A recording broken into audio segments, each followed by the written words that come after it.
Praise the Lord. प्रभु का धन्यवाद हो कि एक बार उसने फिर से हमें ये मौका दिया कि हम उसकी सभा में आ सके। प्रभु की सभा में आप सबका स्वागत है। प्रभु आप सबको आशीष दे।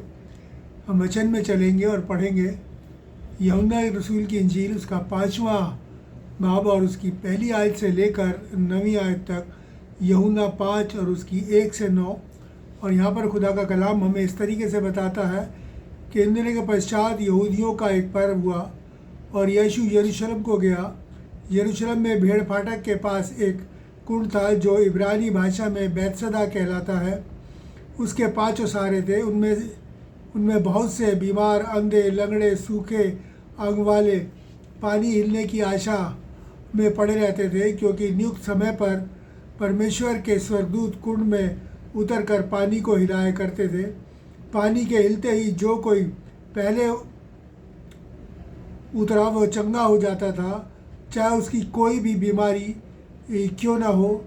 वहाँ एक मनुष्य था जो 38 साल से बीमार था और यीशु ने उसे पड़ा देखकर और ये जानकर कि ये बहुत दिनों से इस दशा में है, पूछा, क्या तू चंगा होना चाहता है?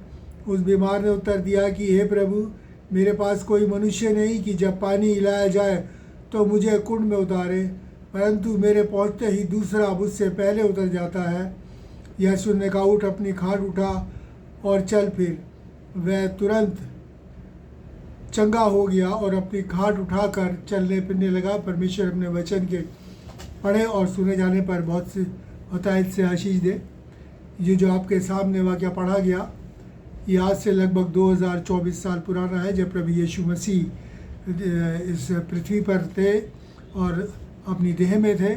और तब यरूशलेम में जब वो थे पर्व के दौरान, तो वहाँ पर एक भेड़ फाटक के पास एक कुंड था जिसका इब्रानी भाषा में बैतसदा कहा जाता है, जैसे कि अभी हमने पढ़ा। और वहाँ पर बहुत से बीमार पड़े रहते थे, जैसे कि यहाँ पर लिखा है कि बीमार, अंधे, लंगड़े, सूखे अंग वाले और बहुत सी बीमारी से ग्रस्त लोग पड़े रहते थे, जो पानी के हिलने का इंतज़ार करते थे, क्योंकि स्वर्गदूत आया करते थे और वो निश्चित समय पर पानी को हिलाया करते थे। जो उसमें उतर जाता था वो चंगा हो जाता था और जो नहीं वो ऐसे का ऐसे ही रह जाता।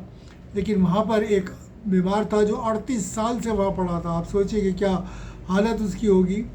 और परमेश्वर का वचन यहाँ पर हमें बताता है कि अगर उस व्यक्ति की ओर देखें तो उसकी ये जो दशा थी, जो 38 साल से यहाँ बीमारियाँ पड़ा था और चंगाई को नहीं पा रहा था, वो क्या क्या किस वजह से थी। क्योंकि परमेश्वर का वचन कहता है कि इसी बाब की 14वीं आयत को अगर हम पढ़े तो वहाँ पर लिखा है कि फिर पाप न करना, कहीं तो ऐसा ना हो कि इससे बड़ी मुश्किल में। इसका मतलब ये होगा कि वो दशा जो उसकी थी उसके पाप के कारण थी और पाप के कारण वो प्रभु से दूर हो गया था। और उसमें लिखा है कि 38 साल से वो इस बीमारी के अंदर, जो भी उसकी बीमारी थी उसमें पड़ा था, उसकी हालत बद से बदतर हो गई थी। उसके पास परिवार का कोई सदस्य नहीं था, कोई दोस्त नहीं था, कोई रिश्तेदार नहीं था जो उसको पानी में उतार देता। यानी कि वो एक नरकीय स्थिति के अंदर जी रहा था, एक ऐसी विकट स्थिति में, एक ऐसी बुरी स्थिति में जी रहा था कि वो 38 साल से पड़ा शायद इस हालत उसकी ऐसी हो गई थी कि कोई उसे देखना ही पसंद नहीं करे, हिल डुल भी नहीं सकता था, क्योंकि इतने वो पानी में पहुँचे, इतने कोई दूसरा उतर जाता था। तो बहुत ही ज़्यादा परेशानी की हालत में था 38, और यह हालत उसकी 38 साल से थी। फिर क्या हुआ कि प्रभु यीशु किस तरीके से उसके पास पहुँच गए। और भी बहुत से बीमार थे, लेकिन प्रभु यीशु मसीह उसके पास क्यों पहुँचे, ये भी हमें आज देखना है कि क्या क्या कारण था कि क्यों और कैसे प्रभु यीशु मसीह उसके पास पहुँच गए। ये हम देखते हैं कि 3, 4, 5 बातों के ऊपर गौर करेंगे। देखेंगे उसकी हालत, अपनी हालत से दुखी होकर हो सकता है कि उसने पश्चाताप किया हो, कहा हो कि हे प्रभु मुझ पर दया कर, मुझे चंगा कर। फिर उसने यीशु की चर्चा सुनी हो कि वो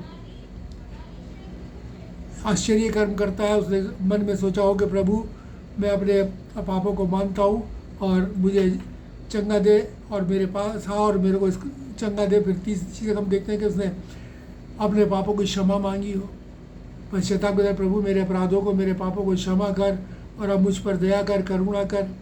और जैसे कि वो रोगों को चंगा करता था, मुर्दों को जिंदा करता था, इस बात से उसके मन में एक विश्वास जगा होगा और उस विश्वास में होकर उसने प्रभु को पुकारा होगा और प्रभु को पुकार के कहा होगा कि हे प्रभु मेरी सुधि ले, हम जानते हैं कि जब क्रॉस के ऊपर एक डाकू था जिसने कि प्रभु को पुकार के कहा कि प्रभु जब तू अपने राज्य में आए तो मेरी सुधि लेना, और प्रभु ने उसकी सुधि ली और कहा कि तू आज ही मेरे साथ स्वर्गलोक में होगा। इसी तरीके से इसने भी शायद पुकारा हो कि प्रभु तू मेरी सुधि ले, और प्रभु अपने वचन के अनुसार, जैसा कि उसके वचन में लिखा है उसके अनुसार वो उसके पास चला आया, उसकी आवाज़ उस तक पहुंच गई, क्योंकि प्रभु आदि की बात अंत से करता है। देखिए दूसरा इतिहास 16:9 में परमेश्वर बताता है कि वो किस तरीके से लोगों को देखता है और किस तरीके से उनकी तकलीफ़ों परेशानियों को जांच लेता है, भांप लेता है।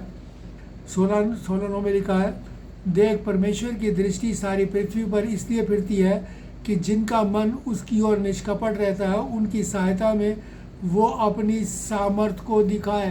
प्रभु की दृष्टि सारी पृथ्वी पर घूमती है कि जिसका मन उसके प्रति निष्कपट है, उसके प्रति अपने वो सामर्थ को दिखाए। और जब इसने पुकारा होगा तो मेरे ख्याल से प्रभु यीशु तक उसकी वाणी पहुंच गई होगी, उसकी मन की दुहाई पहुंच गई होगी, और उसने प्रभु यीशु मसीह ने उसके पास पहुंचा। और देखिए परमेश्वर का वचन हमको क्या बताता है। अगर हम भजन संहिता 139 उसका 2 पढ़े तो वहाँ पर बड़ी अच्छी तरीके से लिखा है कि तू मेरा, भजन लिखने वाला कहता है, तू मेरा उठना बैठना जानता है और मेरे विचारों को दूर ही से समझ लेता है। हमारे मन की बात को समझ लेता है कि हमारे मन में सच्चाई है, निष्कपट है या कपट भरा हुआ है। और उस व्यक्ति के मन में शायद उसने अपनी पूरा मन से पश्चाताप किया हो और प्रभु को पुकारा हो, तो उसके मन ने देखा हो, प्रभु ने जांचा हो कि हाँ इसका मन अब निष्कपट है और अब ये इस लायक है कि इसके लिए कार्य की जाए। और परमेश्वर अपनी सामर्थ को उसके प्रति प्रकट करने के लिए प्रभु यीशु मसीह वहाँ पहुँच गए। और देखिए क्या कहता है भजन संहिता 51:17 में लिखा है कि टूटा मन परमेश्वर के योग्य बलिदान है, परमेश्वर टूटे और पिसे हुए मन को तुच्छ नहीं जानता, बेकार नहीं जानता। अब उसका मन वो बिल्कुल टूटा, 38 साल से इस बीमारी के अंदर पड़ा था और उसे कोई उम्मीद नहीं थी। लेकिन जब प्रभु को उसने मेरे ख्याल से पुकारा होगा तो प्रभु ने देखा होगा किस तरीके से ये टूट चुका है बिल्कुल। जैसे कि उसने कहा कि प्रभु मेरे पास कोई नहीं है जो मुझे उसमें उतार दे, और बहुत भयंकर परेशानी में से गुजर रहा होगा, और हो सकता है कि उसका विश्वास जो है आखिरी सांसें गिन रहा हो। लेकिन परमेश्वर का वचन क्या कहता है कि यदि अगर हम उन अंतिम क्षणों में भी हमारे विश्वास जब बिल्कुल टूटने लगे, परेशानियों में भी अगर प्रभु में बने रहते हैं तो ये हमारे लिए लाभकारी है, हमारे लिए फ़ायदेमंद है। प्रभु का कार्य हमारे जीवनों के अंदर होता है। देखिए परमेश्वर का वचन कहता है अगर थोड़ा सा भी विश्वास हमारे अंदर है तो प्रभु का कार्य हमारे जीवन में होता है। अगर मत्ती 17 उसके 20 में पढ़ें तो यहाँ लिखा है, यदि तुम्हारा विश्वास राई के दाने के बराबर भी हो तो इस पहाड़ से कह दो कि वो सड़क कर वहाँ चला जा तो वह तुम्हारे लिए हो जाएगा, कोई बात तुम्हारे लिए अनहोनी ना होगी।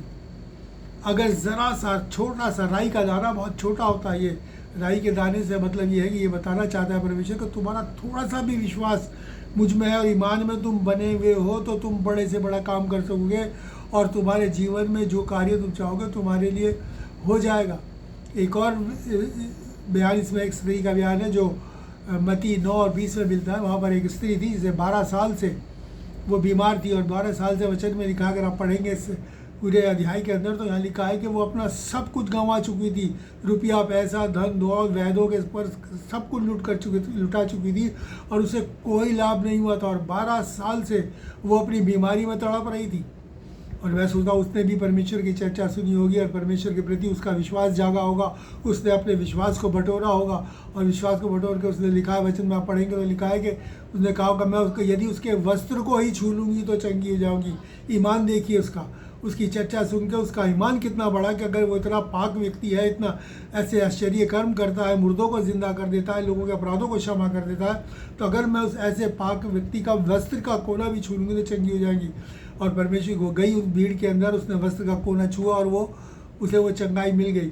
और ये चंगाई उसके विश्वास के कारण मिली थी, क्योंकि परमेश्वर का वचन यहाँ पर बता था। अगर इसी मत्ती 9 की अगर 22 में पढ़े तो वहाँ पर प्रभु यीशु मसीह ने उसकी ओर फिर कर क्या कहा, हे स्त्री तेरे विश्वास ने तुझे चंगा किया, हे स्त्री तेरे ईमान ने तुझे चंगा किया। तो अगर हमारा ईमान थोड़ा सा भी है, हम उसे बतौर के प्रभु यीशु मसीह के पास आते हैं तो प्रभु यीशु मसीह हमें चंगाई देता है।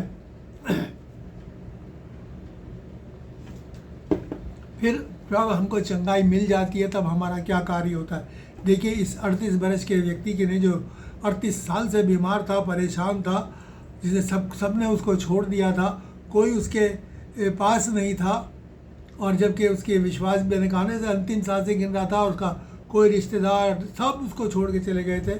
तब जब उसने चंगाई मिल गई तो क्या हुआ, पर जब उसने लिखा है वचन में बताता है कि वो कहाँ मिला परमेश्वर को, अगले दिन परमेश्वर के भवन में। वो परमेश्वर के भवन में मिला। उसका जो ईमान था, उसका जो पश्चाताप था, वो सच्चा था, और उस सच्चाई के साथ वो संसार में नहीं चला गया कि 38 साल से मैं बीमार था, मैं चंगा हो गया और चल फिर रहा हूँ, सेहतमंद हूँ, तंदुरुस्त हूँ, चलो पार्टी करते हैं, यहाँ घूमूंगा वहाँ घूमूंगा, ये देखो। नहीं, वो कहाँ गया, परमेश्वर के भवन में उसका धन्यवाद करने, उसकी इस आश्चर्य कर्म को जो उसके जीवन में होता महिमा देने के लिए वो प्रभु यीशु मसीह को उस हैकल में, यानी कि परमेश्वर के भवन में, परमेश्वर के मंदिर में उसे मिला। और फिर प्रभु यीशु मसीह ने वहाँ, जैसे कि हमने पढ़ा कि पाप आज की 14 में लिखा है, उसे हिदायत दी कि फिर पाप मत करना, कहीं ऐसा ना हो कि तू इससे भी बड़ी परेशानी में फंसे। अभी भी जो परेशानी उसकी थी वो बहुत बड़ी थी। जैसे कि हमने जाना कि उसके दोस्त रिश्तेदार सब उसे छोड़ के चले गए थे, वो खुद भी अपना नहीं रहा, क्योंकि हम जानते हैं, हमने देखा कि उसका शरीर भी उसका साथ नहीं दे रहा था कि वो किसी तरीके जाके उस हौज के अंदर कूद जाता, उस हौज के अंदर कूद जाता और चंगा पा लेता। वो बिल्कुल लाचार और निराश था, उसके अंदर ना शरीर में भी उसकी शक्ति नहीं थी, लेकिन अब वो चल फिर रहा था और अगले दिन वो परमेश्वर के भवन में पहुंचा। हमारे यहाँ भी बहुत से लोग ऐसे हैं जो चंगाई को जब उन्हें परमेश्वर की ओर से मिलती है उसे इस तरीके से लेते हैं जैसे किसी डॉक्टर के पास गए, उसने दवाई दी और ठीक हुई, और उसके बाद फिर वो भूल जाते हैं। अब सोचते हैं कि अगली बार कोई प्रॉब्लम आएगी तब प्रभु के पास आएंगे। हमें ऐसा नहीं करना है, ऐसा करना बहुत गलत है, ऐसा करना प्रभु से दूर जाना है। जबकि हमने सच्चाई को जान लिया, प्रभु को जान लिया, तो हमें उसकी निकटता में बना रहना है। परमेश्वर से दूरी भी एक बहुत बड़ा पाप है। सिर्फ पाप के कारण ही दूरी नहीं होती, हम परमेश्वर को अगर छोड़ देते हैं, उसके एहसानों का या उसके कार्यों का हम उसको प्रतिफल देते, उसको महिमा नहीं देते, उसका धन्यवाद नहीं करते, वो भी हमें परमेश्वर का अपमान करना है। लेकिन इस व्यक्ति ने परमेश्वर को आदर दिया और वो परमेश्वर का धन्यवाद करने हैकल में गया। तो हमें भी ऐसा ही करना है, हमें परमेश्वर से लिपटे रहना है, क्योंकि परमेश्वर से दूरी भी एक बहुत बड़ा अपराध है, बहुत बड़ा पाप है। और परमेश्वर से दूरी के बहुत बहुत भयंकर परिणाम होते हैं। और देखिए, जो परमेश्वर का धन्यवाद करता है उसके लिए परमेश्वर का वचन क्या कहता है। अगर हम पढ़े भजन संहिता 50 और उसकी 23, भजन संहिता साम 23 5 और उसका 23, 50 की 23 में क्या लिखा है, धन्यवाद का बलिदान चढ़ाने वाला मेरी महिमा करता है। जो परमेश्वर का धन्यवाद करता है, परमेश्वर पहली चीज़ तो उसे एक सेक्रीफाइस के रूप में ग्रहण करता है कि वो उसको धन्यवाद का बलिदान चढ़ाता है, और कहता है ऐसा करने वाला व्यक्ति मेरी महिमा करता है। आप सोचिए प्रभु कितना प्रसन्न होता होगा जब उसके कार्यों को हम उसको परमेश्वर को महिमा दें। और क्या लिखा है, जो अपना चरित्र उत्तम रखता है उसे मैं परमेश्वर का किया हुआ उद्धार दिखाऊंगा। यानी कि उसके बाद जो हमारा कार्य परमेश्वर किया, उसके बाद हमें अपने चरित्र को उत्तम रखना। और यही निर्देश प्रभु यीशु मसीह ने दिया था कि उस 38 वर्ष के बीमार को कहा था कि जा फिर पाप मत करना, कहीं ऐसा ना हो इससे बड़ी मुश्किल में फंसे। यानी कि तू अपने चरित्र को क्या करना, अपने चरित्र को उत्तम रखना, अपने चरित्र को पाक साफ रखना, तब मैं तुझे परमेश्वर का किया हुआ उद्धार यानी प्रभु यीशु मसीह के दर्शन हमको मिलेंगे। और यही जैसे कि उस व्यक्ति को था, उसने सच्चे मन से पश्चाताप किया, अपने आप को पाक साफ किया, प्रभु यीशु मसीह के दर्शन उस व्यक्ति को हुए। एक समय आएगा कि हम प्रभु के दर्शन करेंगे, लेकिन जो अपने चरित्र को उत्तम नहीं रखेगा वो नरक की आग में जाएगा, प्रभु यीशु मसीह को कभी देखने नहीं पाएगा। इसलिए हमें परमेश्वर को धन्यवाद ही का बलिदान चढ़ाना है। और परमेश्वर का वचन देखिए उसके क्या कहता है हमको। अगर हम याकूब 4 और उसका 8वां अध्याय पढ़ें तो देखें कि खुदा का कलाम हमको वहाँ क्या बताता है। वहाँ पर लिखा है कि तुम मेरे निकट आओ तो मैं भी तुम्हारे निकट आऊँगा, और जब अगर तुम मुझसे दूर जाओ तो मैं भी तुमसे दूर हो जाऊँगा। अगर तुम मेरे पास आओ तो मैं भी तुम्हारे पास आऊँगा, अगर तुम मुझसे दूर जाओ तो मैं भी तब तुमसे दूर चला जाऊँगा। यहाँ हमने 2 बातें देखनी है, जो ख़ास बातें जो खुदा का कलाम ये हमको बताता है वो ये है, पहली चीज़ ये है कि हमें परमेश्वर की निकटता के विषय में बताता है। ख़ास बात है कि हमें परमेश्वर की करीबी में बना रहना है। ये नहीं कि जो काम हुआ छोड़ के भूल जाए और अलग चले जाए, नहीं, हमें उसकी करीबी में बने रहना, उसकी निकटता में बने रहने का क्या प्रतिफल है, उसका क्या रिवॉर्ड परमेश्वर से हमें मिलता है। अगर हम भजन संहिता 16 और उसका 11वां पद पढ़े तो यहाँ पर लिखा है कि तू मुझे जीवन का रास्ता दिखाएगा, तेरे निकट आनंद की भरपूरी है, तेरे दाहिने हाथ में सुख सर्वदा बना रहता है। सर्वदा मतलब हमेशा।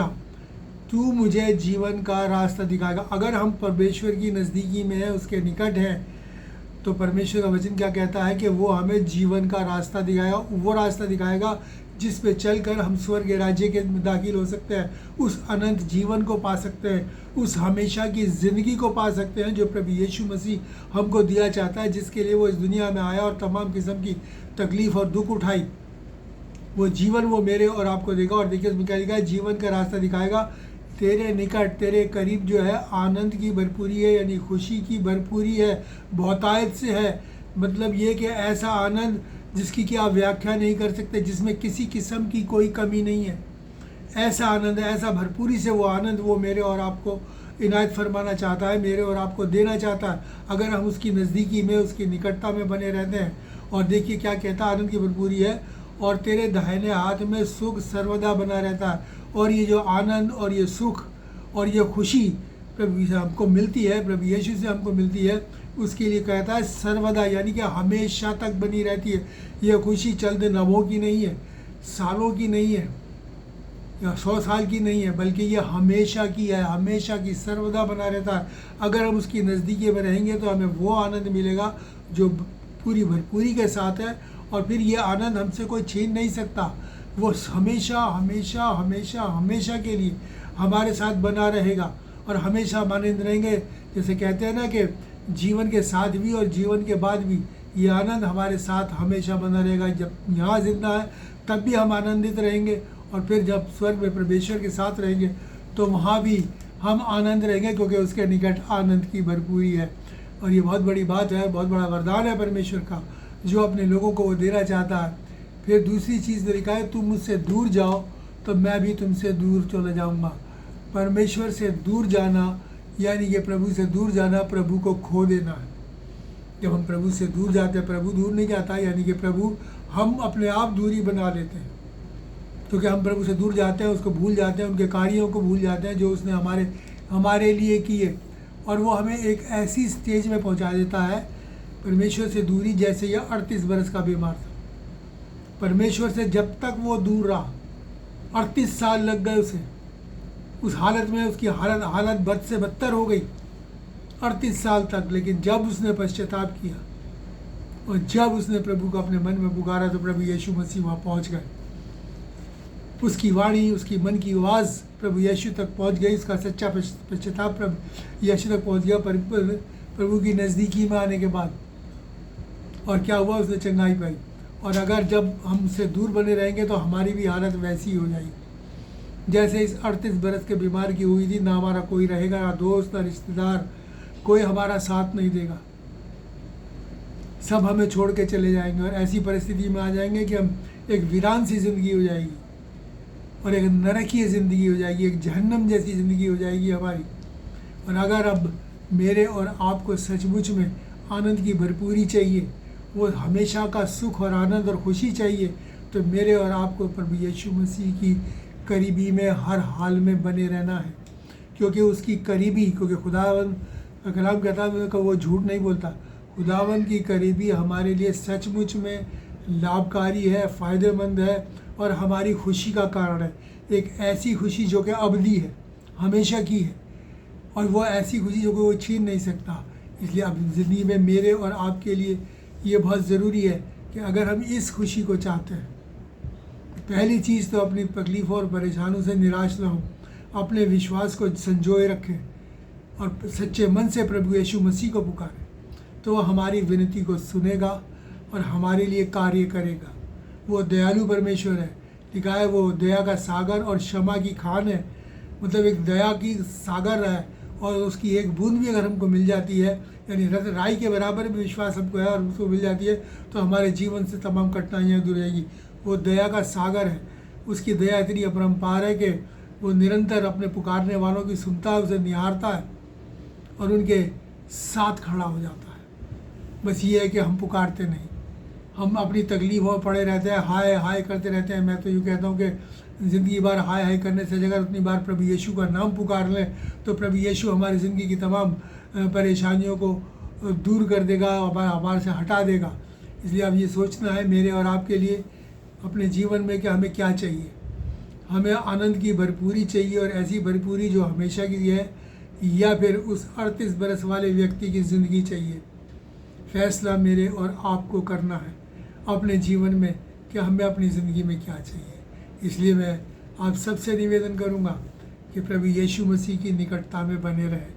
वो आपको आनंदित करेगा, आपके परिवार को आनंदित करेगा, आपके बच्चों को आनंदित करेगा, और ये आनंद आपसे कोई छीन नहीं पाएगा। प्रभु यीशु आप सबको आशीष दे, बरकत दे। आइए हम दुआ मांगे।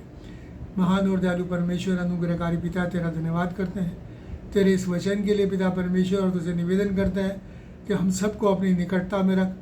बाप आसमानी, और हम तेरे वचन के अनुसार चलने के अनुसार तेरी निकटता में बने रहें, तेरी नज़दीकी में बने रहें, ताकि पिता परमेश्वर उस आनंद की भरपूरी को पा सके, उस सुख को पा सके जिसे हमसे कोई छीन नहीं सकता।